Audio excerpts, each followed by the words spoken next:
అందరికీ నమస్కారం. ఈరోజు కథ హిట్లర్ ఎపిసోడ్ 74 నిత్య ప్లాన్. ఇక స్టోరీలోకి వెళ్తే, విరాట్ గురించి కల రావడంతో అర్ధరాత్రి గాఢ నిద్రలో ఉన్న అనసూయ ఉలిక్కిపడి లేచింది. హాసినిని ఎలాగైనా అతని నుండి దూరం చేయాలని బలంగా ఫిక్స్ అయింది. పొద్దున్నే నిత్య ఆమెను కలవడానికి వచ్చినా ఒప్పుకోలేదు. దాంతో ఆమెను కలవడం కోసం ఒక కన్నింగ్ ప్లాన్ వేసింది నిత్య. అనసూయ ఒప్పుకోకపోవడంతో ఈరోజు ఎలాగైనా మీట్ అవ్వాలని గట్టిగా నిర్ణయించుకొని హాల్లోనే వెయిట్ చేస్తూ కూర్చుంది నిత్య.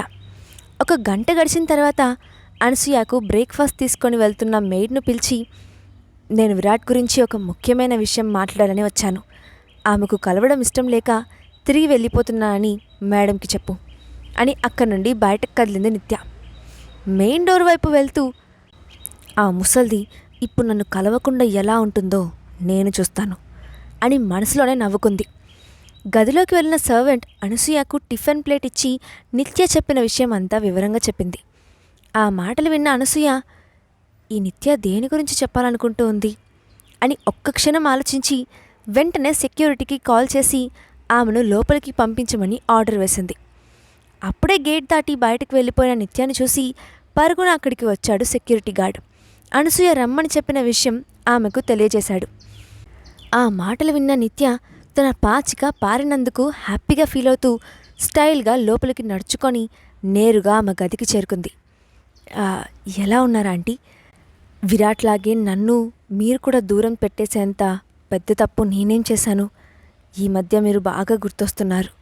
అందుకే పొద్దున్నే మిమ్మల్ని చూడాలని ఇలా వచ్చాను అని బాధగా ముఖం పెట్టుకున్న నిత్యను చూసి అనసూయకు జాలి వేసింది.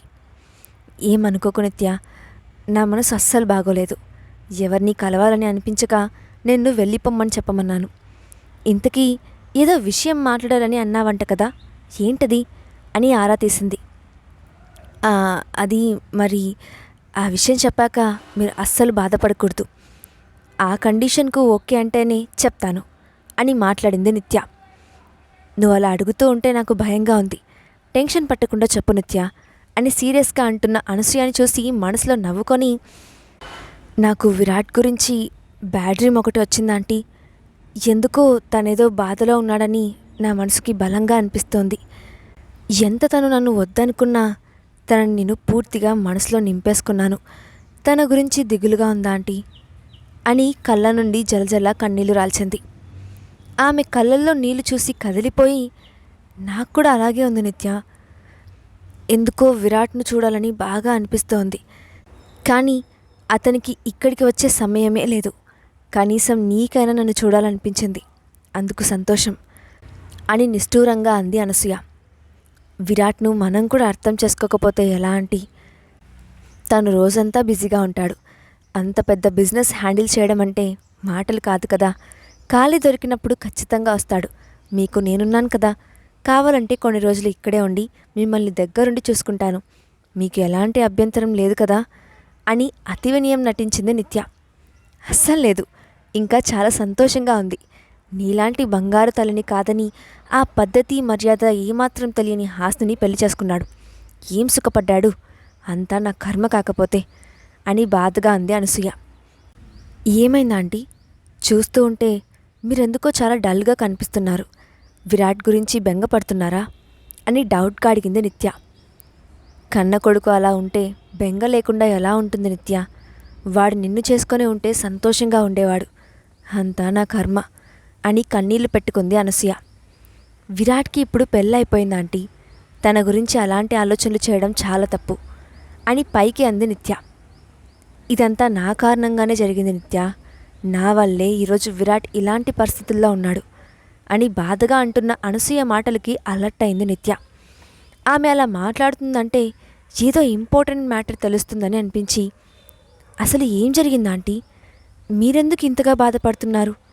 నన్ను మీ మనిషి అనుకుంటే మీ మనసులోని బాధ నాతో పంచుకోండి అని అనుమానంగా అంది. కొన్ని సంవత్సరాల క్రితం నేను మా హస్బెండ్ ఒక మాల్కి షాపింగ్కి వెళ్ళాము. ఒక 10 సంవత్సరాల పాప నా పర్సు కొట్టేసింది. అది తీసుకోవడం కోసం నేను ఆ పాప వెంట పరిగెత్తాను. అదే సమయంలో మాల్లో బ్లాస్ట్ జరిగి మీ అంకుల్ చనిపోయారు. ఆ పాప వల్లే నేను ఈరోజు బ్రతికున్నానని కృతజ్ఞతతో విరాట్ ఆమె కోసం చాలా వెతికాడు. ఆ అమ్మాయి మరెవరో కాదు, హాసిని అని చెప్పింది అనసూయ. ఆ మాటలకి షాక్ అవుతూ, మీరు చెప్తుంది నిజమేనా ఆంటీ అని అపనమ్మకంగా అడిగింది నిత్య. నిజమే నిత్య, నీకు ఇంకొక విషయం చెప్పనా? విరాట్ కేవలం నా కోసమే నన్ను కాపాడిందన్న కృతజ్ఞతతో ఆ పిల్లని బలవంతంగా పెళ్లి చేసుకున్నాడు. హాస్ని అంటే తనకు అస్సలు ఇష్టం లేదు. సింహం లాంటి నా విరాట్ ఎక్కడా, ఎలా పడితే అలా ఉండే ఈ హాస్ని ఎక్కడా, ఇద్దరికీ అస్సలు పొంతనా లేదు. నా వల్లే తను ఆ బలవంతపు బంధంలో ఇరుక్కున్నాడు. ఏం చేయమంటావు అని కన్నీళ్ళు పెట్టుకుంది. అంటే ఆ అమ్మాయి హాస్నియా? ఒకప్పుడు నన్నామనుకొని దగ్గరయ్యాడా? కాదని తెలిసేసరికి దూరం పెట్టేశాడా? ఇన్నాళ్ళు తనని ఎందుకు పెళ్లి చేసుకున్నాడా అని ఆలోచిస్తున్నాను. ఇప్పుడు నిజం తెలిసింది అని మనసులో అనుకుంది. నేనేమో దాని దగ్గర ఆ అమ్మాయిని నేనే అని బిల్డప్ ఇచ్చాను. ఎన్నిసార్లు నన్ను ఏడిపించింది.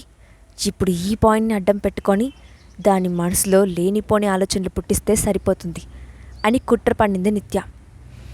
కాసేపు అనసూయతో మాట్లాడి అక్కడి నుండి వెళ్ళిపోయింది.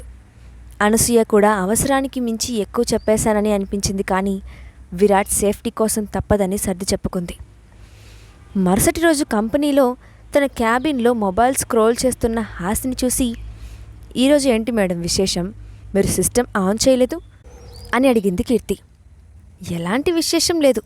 ఉదయం నా ఫింగర్స్ డోర్లో పడి నలిగిపోయాయి, వాచిపోయాయి, బాగా నొప్పిగా ఉన్నాయి. అందుకే ఈ ఒక్కరోజు సిస్టమ్కి రెస్ట్ ఇచ్చాను అంది హాస్ని. అయ్యో అంటూ ఫాస్ట్గా ఆమె చేయి పట్టుకొని వాచిపోయిన ఫింగర్స్ని చూస్తూ, ఇలా ఎలా అయిందే, కాస్త జాగ్రత్తగా ఉండాలి కదా అని బాధగా అంది కీర్తి. ఏదో అలా జరిగిపోయిందిలే, చిన్నదే, తగ్గిపోతుందిలే. ఆల్రెడీ విరాట్ గారు మందు రాశారు, నువ్వు అస్సలు వరి అవ్వకు అని చెప్పింది హాస్ని. సరే, జాగ్రత్తగా ఉండు, ఏమైనా అవసరం వస్తే నన్ను పిలువు అంటూ తన సీట్లోకి వెళ్ళిపోయింది కీర్తి. మధ్యాహ్నం లంచ్ టైం అవుతూ ఉండగా ఆఫీస్కి వచ్చిన విరాట్ తినిపిస్తుంటే వద్దని తను తింటానని గోల చేస్తున్న హాస్ని వైపు ఒక చూపు చూసి ఫుడ్ మొత్తం స్వయంగా తినిపించి తను కూడా తినేసి అక్కడి నుండి వెళ్ళిపోయాడు. ఆ రోజు సాయంత్రం హాస్ని ఇంకా కీర్తి కంపెనీ నుండి బయటకు వస్తుండగా ఎవరిదో అమ్మాయి నవ్వు పెద్దగా వినిపించింది. డార్లింగ్, ఎవరే అంత గట్టిగా నవ్వుతున్నారు, అచ్చం దయ్యంలాగే అని అడిగిన హాస్నితో, నాకు మాత్రం ఏం తెలుసు, నేను కూడా నీతో పాటే ఉన్నాను కదా, కాస్త ముందుకు వెళ్ళి చూస్తే తెలుస్తుందిలే అని చెప్పింది కీర్తి. ఇద్దరు గేట్ దగ్గరికి వచ్చేసరికి గేట్ బయట ఎవరితోనో ఫోన్ మాట్లాడుతూ గట్టిగట్టిగా నవ్వుతూ ఉంది నిత్య. ఈ రాక్షసి ఇక్కడికెందుకు వచ్చింది? దానికి మన కంపెనీ దగ్గర ఏం పని? మొన్న ఇచ్చిన కోటింగ్ సరిపోలేదనుకుంటా. అనవసరంగా నేను దాన్ని ఏదేదో అన్నానని గిల్టీగా ఫీల్ అయ్యాను, కానీ దీనికి అస్సలు సిగ్గులేదు అని నిత్య వైపు చిరాకుగా చూస్తూ అంది హాసిని. కొంతమంది గురించి గిల్టీ ఫీల్ అవ్వడం కూడా పాపం బేబీ. కొన్ని జన్మలు అంతే. తెల్లారు లేచిన దగ్గర నుండి ఎవరి జీవితంలో నిప్పులు పోద్దామా, ఎవరి కాపురం కూల్చేద్దామా అని ఎదురు చూస్తూ ఉంటారు అని అసహ్యంగా అంది కీర్తి. ఆ ఇద్దరినీ దూరం నుండి చూసిన నిత్య వాళ్ళ దగ్గరకు వచ్చి, ఏంటి ఒకరి చెవిలో ఒకరు కొరుక్కుంటున్నారు, నా గురించే కదా అని అడిగింది. నీ గురించి మాట్లాడుకోవడం తప్ప మాకేం పని లేదనుకుంటున్నావా?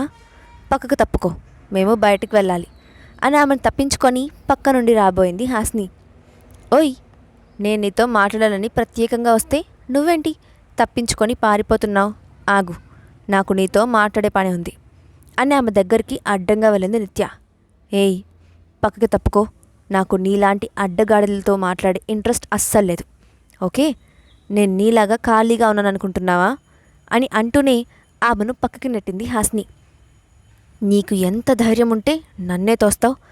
ఆయన ఏం పర్లేదు, నేను నీలాగా జాలి దయలేని అమ్మాయిని కాదు, ఏదో నీకు మంచి చేయాలని వచ్చాను, చేసే వెళ్తాను అని వంకరగా మాట్లాడింది నిత్య. అబ్బో, నీలాంటి పిశాచులు మంచి కూడా చేస్తాయా? ఇంతకీ ఇప్పుడు తమరు చేయబోయే అంత మంచి పని ఏంటో అని వెటకారంగా అడిగింది హాస్ని. నేను నీకు కొన్ని నిజాలు చెప్పి నిన్ను న్యూరాలజిస్ట్ దగ్గరికి తీసుకెళ్ళడానికి వచ్చాను అని సూటిగా ఆమె కళ్ళల్లోకి చూసింది నిత్య. నన్ను డాక్టర్ దగ్గరికి తీసుకెళ్ళడం ఎందుకు అని ఆమె వైపు కోపంగా చూసింది హాస్ని. ఎందుకంటే కొన్ని సంవత్సరాల క్రితం ఆంటీని బాంబ్ బ్లాస్ట్ నుండి కాపాడి సేవ్ చేసింది నువ్వే. కానీ ఆ చిన్నపిల్ల నేనే అంటే సింపుల్గా ఒప్పేసుకున్నావు. అంటే నీ మెదడులో ఏదో సమస్య ఉందనే కదా అర్థం అని అంది నిత్య. సమస్య లేదు, సమోసాలు లేదు. అసలు ఏమనుకుంటున్నాను నా గురించి? నా తల మీద దెబ్బ ఏమైనా ఉందా? అసలు ఆవిడను సేవ్ చేసింది నేను కాదంటే మళ్ళీ నా దగ్గరకు వచ్చి అవే కారు కూతులు కూస్తున్నావు. నీకేమైనా పిచ్చి పట్టిందా అని అసహనంగా అడిగింది హాస్ని. పిచ్చి నాకు కాదు, నీకు. అది అనుమానం కాదు, నిజం. ఊరందరికీ తెలిసిన బాంబ్ బ్లాస్ట్ నీ బుర్రలో అసలు లేనే లేదు. నీ తలలో ఎలాంటి సమస్య లేకపోతే ఎందుకు మర్చిపోతావు? పోనీ ఎప్పటితో అని మర్చిపోయినా మేము గుర్తు చేసినప్పుడైనా నీకు గుర్తు రావాలి కదా. ఎందుకు రాలేదు? దీనికి సమాధానం చెప్పు.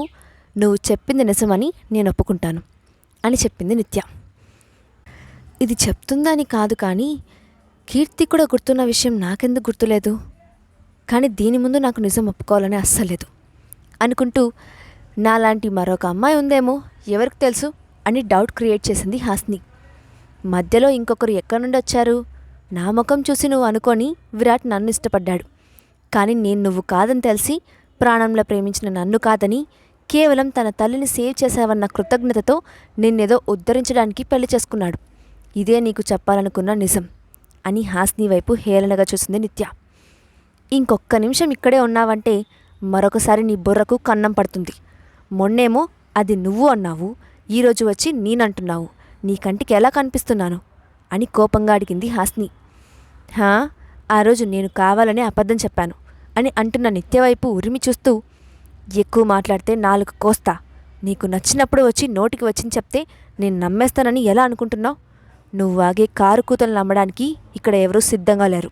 ఓకే, మర్యాదగా బయటికి పోతావా, గెంటేయమంటావా అని హెచ్చరిస్తున్నట్లుగా అడిగింది హాస్ని. అసలు విరాట్ లాంటివాడు నీలాంటి ఆర్డినరీ అమ్మాయిని ఎందుకు పెళ్లి చేసుకున్నాడో తెలుసుకోవాలని నీకు అనిపించలేదా అని ఆశ్చర్యంగా అడిగింది నిత్య. లేదు, అయితే ఏంటిప్పుడు అని రెచ్చగొట్టింది హాస్ని. నేనేం చేస్తాను, ఏదో నీ మంచి కోసం నీకు నిజం తెలియాలని వచ్చాను. నీకు అంతగా కావాలంటే వెళ్ళి విరాట్ని అడుగు, నిజానిజాలు బయటికి వస్తాయి అని వెళ్ళిపోయింది నిత్య.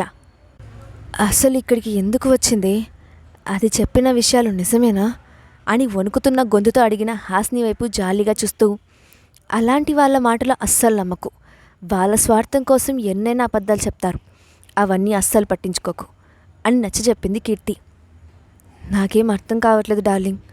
మొన్న విరాట్ గారు స్వయంగా వాళ్ళ అమ్మను సేవ్ చేసింది ఇదేనని ఒప్పుకున్నారు.